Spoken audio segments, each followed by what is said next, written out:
Alors, bonjour Aurélie Drivet. Merci d'avoir accepté d'échanger un moment avec moi et puis de témoigner. Alors, pour tout vous dire, et bonjour à tout le monde, pour tout vous dire, Aurélie, je vous ai découvert sur YouTube dans une vidéo où vous parliez de votre livre. Voilà, il y a plein de petites marque-pages, mais voilà, de votre livre Un hiver au printemps, dans lequel vous parlez de votre histoire, on va en parler, du deuil périnatal.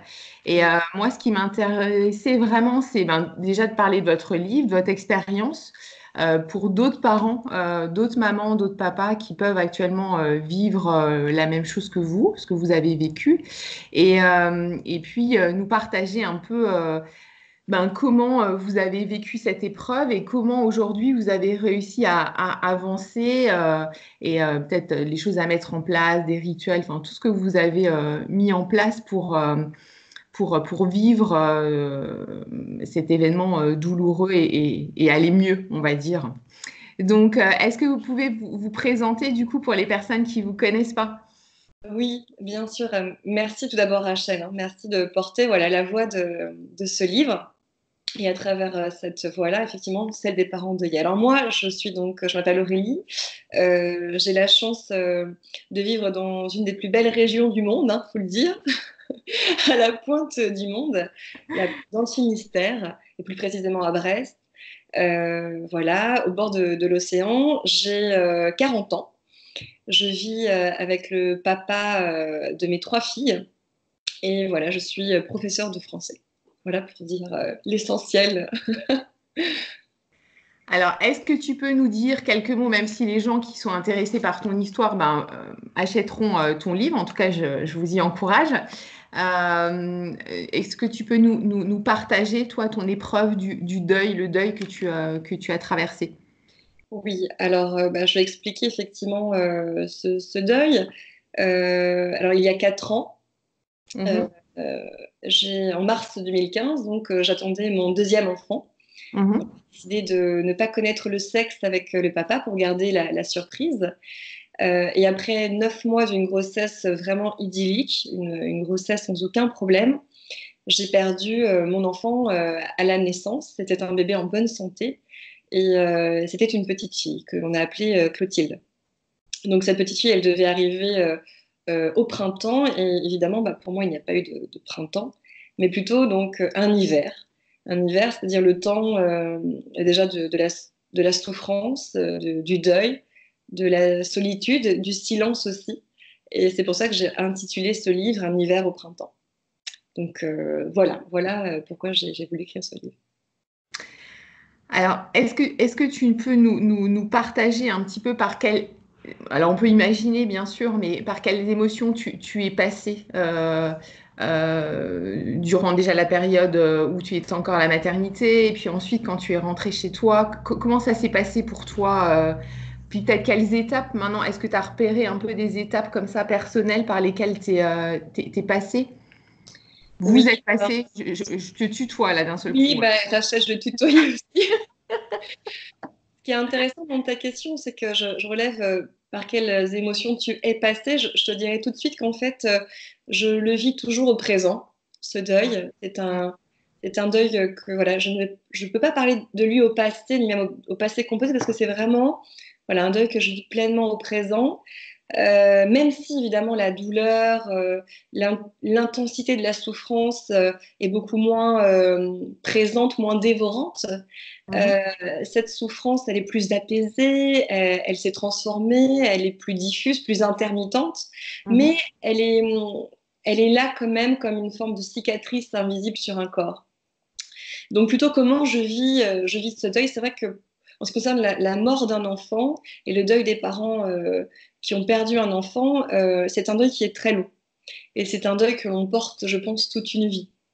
Donc voilà, c'est un deuil vraiment au présent. Alors, même si on a des capacités inouïes pour faire face à ce deuil-là, hein, et voilà, c'est un deuil qui est long. Alors, par quelles émotions je suis passée? Tout d'abord, je dirais par la stupeur, par la sidération, par l'hébétude. C'est-à-dire que je vais à l'hôpital pour accoucher et finalement, j'accouche en urgence sous anesthésie générale. Et lorsque je me réveille, eh bien, c'est le papa qui m'annonce que notre fille n'a pas survécu à l'accouchement.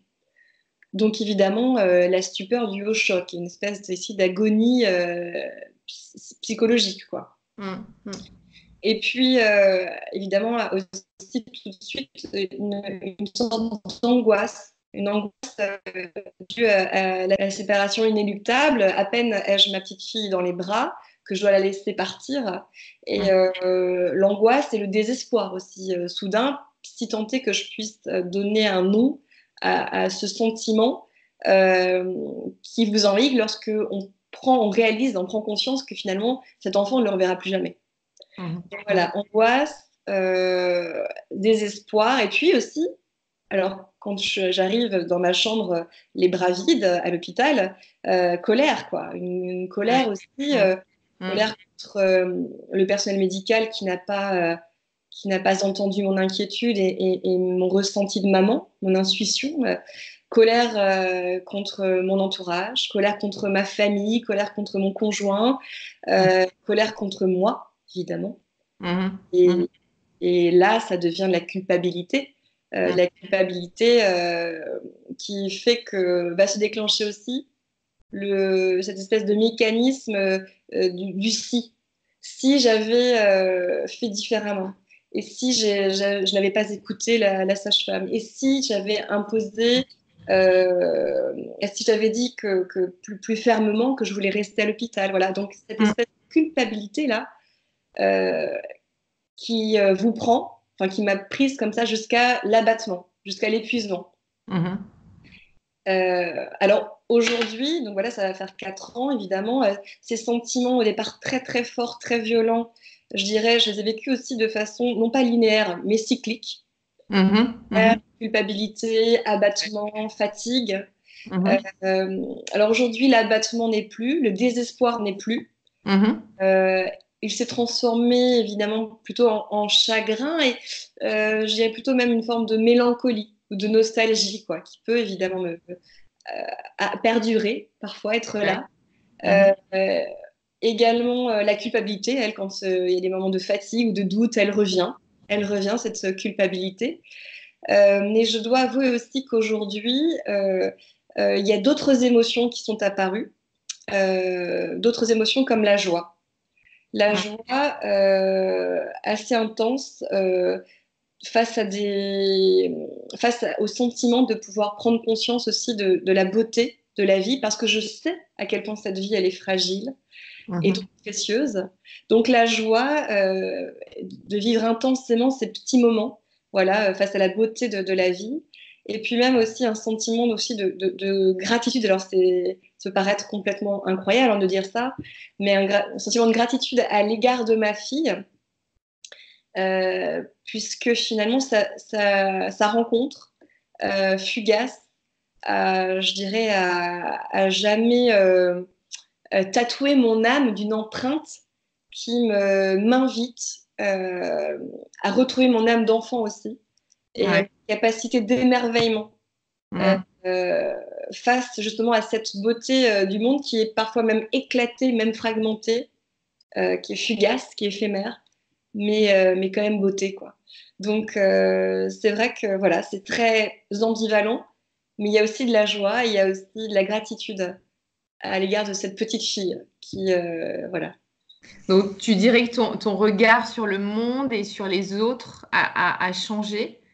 Je dirais que effectivement, il y a plus d'intensité dans ce regard. Je vais vivre des émotions très fortes. Je vais vivre pleinement le chagrin. Je vais vivre pleinement la joie, le rire. Voilà, au cinéma, je suis une Madeleine qui va pleurer pour tout et n'importe quoi. Mais je ressens intensément les choses. Et puis aussi, j'essaye de vivre pleinement le moment présent.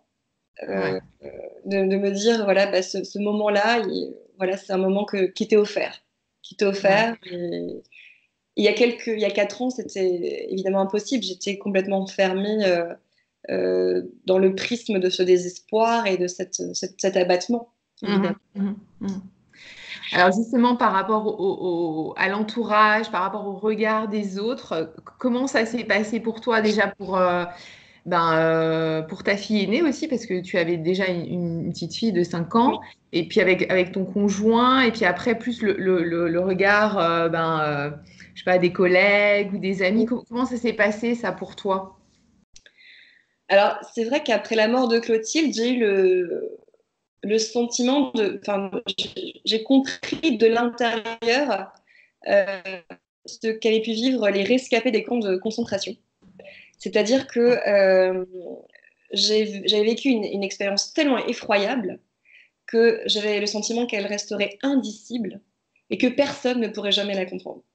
Mmh, mmh. Donc, très rapidement, j'ai eu le besoin de m'isoler, et avec mon conjoint aussi, on a eu le besoin de s'isoler dans notre bulle pour vivre Mhm. pleinement notre chagrin.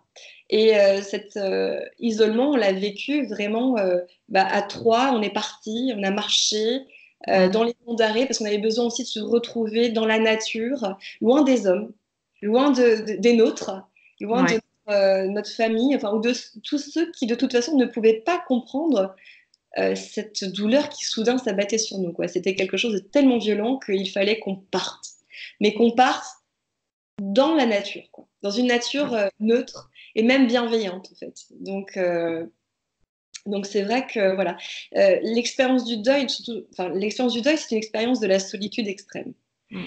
et c'est une expérience aussi de l'exclusion qui est double, je trouve, dans le cas des parents deuillés, double parce que d'une part, voilà, on a besoin vraiment de se protéger des autres, de leur regard d'effroi aussi et d'incompréhension face à ce qui nous Mhm. arrive, Mhm. et aussi de leur possible maladresse. Et puis, les autres mêmes fuient et nous isolent, en fait, d'une Ouais. certaine manière, parce que eux-mêmes, ils ont peur d'être touchés par ce drame, ou même physiquement, comme s'il y avait, enfin réellement, comme s'il y avait une forme de superstition liée à la mort ou au malheur qui pourrait être contagieux. Enfin, il y a quelque chose de cet ordre-là. Donc voilà, vraiment un sentiment de solitude. Et c'est vrai que finalement, j'ai eu quand même la chance d'avoir un entourage bienveillant. Il y a eu des personnes qui ont été maladroites, mais Mhm. parce qu'elles étaient aussi démunies. Il y a eu des personnes qui sont parties, enfin en tout cas des absences, des silences, parce que Mhm. elles-mêmes ne savaient pas quoi dire ou quoi faire. Mais Mhm. dans l'ensemble, je dirais qu'il y a aussi eu des mots tendres, généreux, qui nous ont fait du bien. Et pour revenir aussi à ma grande fille, hein, qui a vécu le drame aussi pleinement, mais à travers son regard d'enfant, c'est vrai que ça a été difficile de pouvoir trouver des explications ou des réponses à quelque chose qui pour nous n'en avait pas. Donc, Mhm. pour l'instant, Mhm. c'est totalement inconcevable et qui est absurde. Mhm. Mais nous avons voulu, par le biais effectivement peut-être des métaphores, lui expliquer que voilà, cette petite fille, évidemment, n'était plus là, mais que voilà, elle était retournée à une autre forme de vie, que ce ventre qui était plein et qui se retrouvait vide, eh bien, évidemment, il y avait quelque chose de l'ordre de l'inexplicable, mais Mhm. cet inexplicable, effectivement, s'était transformé en autre chose, et que cette petite fille, elle faisait, elle était partie voilà, dans l'océan, vivre une nouvelle vie avec. Voilà, on essayait de créer une forme de conte autour de ça pour atténuer la violence aussi de la réalité, Mhm. euh, Mhm. mais quand même pour lui donner des réponses afin d'éviter aussi un vide d'informations qui pour elle serait très angoissant également. Ouais. Donc voilà, on a essayé de quand même de parler. Et d'ailleurs Margot, donc qui est très bavarde, comme sa maman, avait besoin de dire les choses, et c'est elle qui a trouvé des définitions de son regard, parce que les enfants sont très impudiques, ils n'ont pas cette pudeur sur la Mhm. mort. Ouais. Euh, et elle a dit aussi avec ses propres mots des choses qui nous ont fait du bien à nous, parents. Notamment cette phrase que j'ai écrite en début de ce livre, où elle dit, en fait, j'ai compris, on était à table, on mangeait, euh, et elle nous dit comme ça, en fait, j'ai compris j'ai compris ce que c'est que la mort. La mort, c'est l'esprit de la vie. Et là, Génial. euh, nous, on était complètement abattus. Enfin, c'est vraiment les premières semaines après la mort de Clotilde, hein, vraiment. Ouais. Et on a notre fille de 6 ans et demi qui nous dit ça et on dit oui, tu as raison. C'est ça, la mort, c'est l'esprit de la vie. C'est ce qui Ouais, nous c'est beau, hein. tire dans la vie. Ouais. Mm. Donc bon, voilà, elle a voulu libérer aussi la parole et nous, on était là pour ne pas mettre de plomb sur ça, mais au contraire, en parler, parce qu'on avait Mm. besoin de comprendre, de tout comprendre. Quand on a préparé, là, juste avant, tu parlais de rituels Oui, aussi. Tu disais même que tes filles, parce que du coup, vous avez refait un nouvel enfant, un autre enfant après, oui, et oui, encore une petite sœur, voilà. oui, une petite. Et tu disais que tes filles avaient même créé une chanson pour Clotilde, une Ah chanson oui, oui, très oui. joyeuse. C'est tout à fait ça. C'est-à-dire qu'elles ont, il y a une chanson de Clotilde. C'est la chanson de Clotilde. Et Ouais, parfois le dimanche matin, voilà, on met la chanson de Clotilde, on danse sur la chanson de Clotilde. ouais, Enfin, en plus ouais. c'est une chanson très ouais, pleine d'énergie, Mm. pleine d'ondes positives. Et c'est vrai que c'est quelque chose parfois d'un peu fou de voir ses filles Ouais. danser sur la chanson de Clotilde qui n'est plus là. Et donc, forcément, enfin, mais elles le vivent avec beaucoup de joie. Et, Mm. et voilà, c'est contrasté. Nous, les émotions des parents, forcément, quand on voit ça, on se dit c'est incroyable. Il y a Mm. plein d'émotions, mais Mm. c'est beau et c'est un retour à la vie, quoi. À Ouais, la vie c'est dans ça. toute son intensité. Mm. Et voilà, il y a la chanson de Clotilde et puis aussi des rituels. Des rituels, il n'y a pas très longtemps, donc c'était voilà, l'anniversaire de la naissance de Clotilde et de son départ. Et pour cet anniversaire-là, effectivement, eh bien, nous avons acheté un bouquet de roses blanches. Et les filles et le papa, voilà, nous avons déposé ces roses dans l'océan. Voilà, c'est ce bouquet qui est parti faire son périple. Et la petite Constance qui nous disait, bon, bien, je pense que voilà, Clotilde va être contente de recevoir ce bouquet, quoi. Hein. Et c'était voilà, des petits rituels qui scandent notre vie euh, à 5 avec cet enfant qui n'est plus là. Parce que être parent d'un enfant qui n'est plus et être les sœurs aussi d'une petite sœur qui n'est plus, Mm. Mm. c'est pas simple, mais ça doit s'incarner par des petits moments et des rituels pour, voilà, pour faire exister cet enfant, mais dans la joie, dans la joie. Mm. Alors, ce livre, comment tu l'as écrit? Comment ça s'est passé pour toi? Alors, ce livre, comment je l'ai écrit, comment ça s'est passé? Ça s'est passé comme c'était une urgence, c'était une Mm. urgence vitale. Et puis, c'est vrai que 5 mois après, j'ai eu la surprise, voilà, d'attendre un autre enfant. Et donc, il fallait que j'écrive ce livre pour laisser la place à ce nouvel enfant, en redonnant pleinement aussi sa place à Clotilde.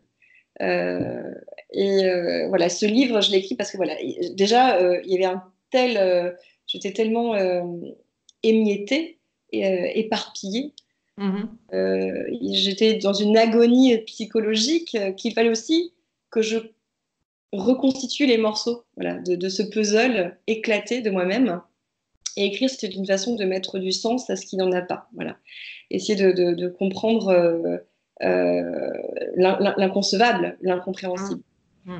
Donc voilà, j'ai écrit ce livre, effectivement, et puis aussi pour les parents endeuillés, euh, pour essayer de mettre des mots voilà, sur la souffrance des parents endeuillés, et pour les aider aussi à sortir de l'isolement et de la culpabilité qui les accable.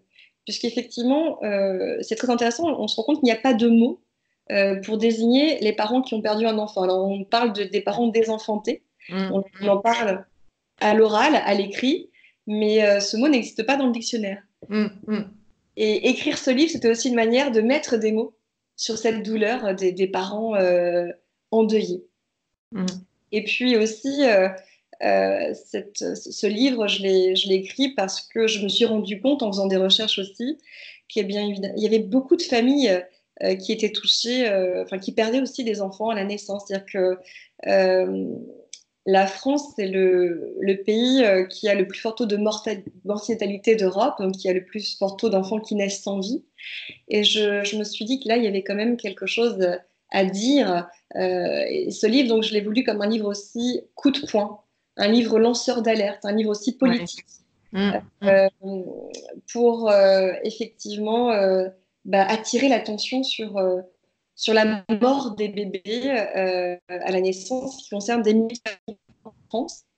Et pour aussi se faire aussi le porte-parole, je dirais, des mamans et de la nécessité d'écouter aussi la voix des femmes et des mamans dans un système hospitalier de plus en plus déshumanisé, qui ne laisse plus la place justement à l'échange, à l'écoute et au ressenti des patients et là, en l'occurrence, des femmes. Donc, c'est un livre aussi que j'ai écrit comme un livre vraiment coup de poing, un livre lanceur d'alerte. Ok, merci de l'avoir écrit. Qu'est-ce que tu dirais, peut-être pour conclure, qu'est-ce que tu dirais à des mamans qui viennent de vivre la perte de leur bébé, à des mamans, à des papas? Qu'est-ce que toi, tu aurais envie de leur dire? Parce que toi, tu avais déjà tout un chemin de transformation, de résilience, mais des gens qui sont au tout début, qu'est-ce que tu leur dirais, toi? Alors, je leur dirais que je sais la souffrance, je sais la déflagration que c'est, je sais le séisme, l'éclatement, la douleur. Mhm. Euh, et je sais qu'on pense qu'on ne s'en sortira jamais. Euh, je sais que c'est très long et qu'il faut accepter aussi que ce deuil soit long. Il faut prendre son temps. Ouais. Et il faut vraiment, quand je dis prendre son temps, c'est-à-dire aussi se protéger des dictates d'une société qui a tendance, par tabou, par pudeur, par culte de la performance, à nous dire d'aller vite. Mm. De vite faire votre deuil. Non, je Ouais. veux dire à ces parents que vous ne ferez pas votre deuil vite. Et c'est même essentiel de prendre votre temps et d'identifier toutes les émotions qui vont venir à vous. Que cette douleur, évidemment, elle ne sera pas, comment dire, ce ne sera pas une douleur ennemie, mais que ça va être une douleur qui va faire partie de vous-même, qui va faire partie de votre ADN, et ça va devenir à un moment donné une force. Et que voilà, je sais cette souffrance, je sais cette déflagration, mais je sais aussi que le corps et l'esprit ont des capacités, des ressources insoupçonnées, vraiment inouïes pour nous permettre de nous débattre et d'aller de l'avant. Et que faire le deuil d'un enfant, est-ce que c'est vraiment possible? Je ne sais pas, mais faire le deuil d'un enfant, peut-être que si c'est possible, ce serait plutôt de non pas l'oublier, cet enfant, parce que Mhm. c'est Mhm. possible, on ne peut pas l'oublier, mais de parler de lui autrement que dans les larmes. Voilà, Mhm. voilà. Et je leur dirais voilà, que s'il n'y a pas de sens euh, face à ce drame-là, enfin, s'il n'y a pas de sens à la mort d'un enfant, Mhm. peut-être qu'on peut construire un sens ou donner un sens à notre vie après ce drame-là. Voilà ce que je leur dirais. Ben merci, merci pour eux. Merci Rachel. Merci à toi. Alors, ben, je vous encourage tous à acheter ce livre dans les bonnes librairies, comme on dit dans les pubs. Un hiver au printemps avec ce sous-titre, hein, Et si l'hôpital était bienveillant avec les mamans? Donc, livre témoignage, mais aussi un livre d'alerte, comme tu as dit tout à l'heure, Oui. euh, pour que qu'il n'y ait plus d'enfants qui meurent. Et de sauver des petites vies, oui. Ouais, Des exactement, petites vies. exactement. Alors, on peut aussi te retrouver sur. Tu as une page Facebook. Oui, tout à fait. La page Facebook donc s'appelle Un hiver au printemps.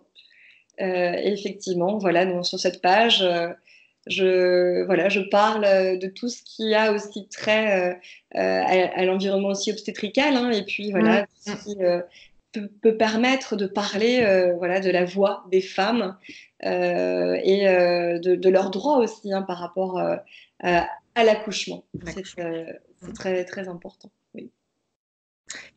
Merci beaucoup, Aurélie, pour vraiment ta transparence, ton authenticité, vraiment, voilà, cette bonne connexion entre nous. Et puis, j'espère que les personnes qui vont visionner aussi cette vidéo, ça va les aider, les inspirer, leur donner aussi de la force, du courage pour continuer à cheminer et puis à avancer. Parce qu'ils Voilà. en ont, ils en ont de la force. Ouais. C'est vrai qu'on ne le sait pas forcément. Oui, Comme c'est tu vrai. dis, le corps, on va chercher des ressources qu'on n'imagine pas en fait. On n'imagine pas. Merci beaucoup. Et puis, on te retrouve sur ta page, dans ton livre. Et je vous dis au revoir à tous. Au revoir. Merci beaucoup, Rachel. Merci. Je t'en prie. Merci à toi.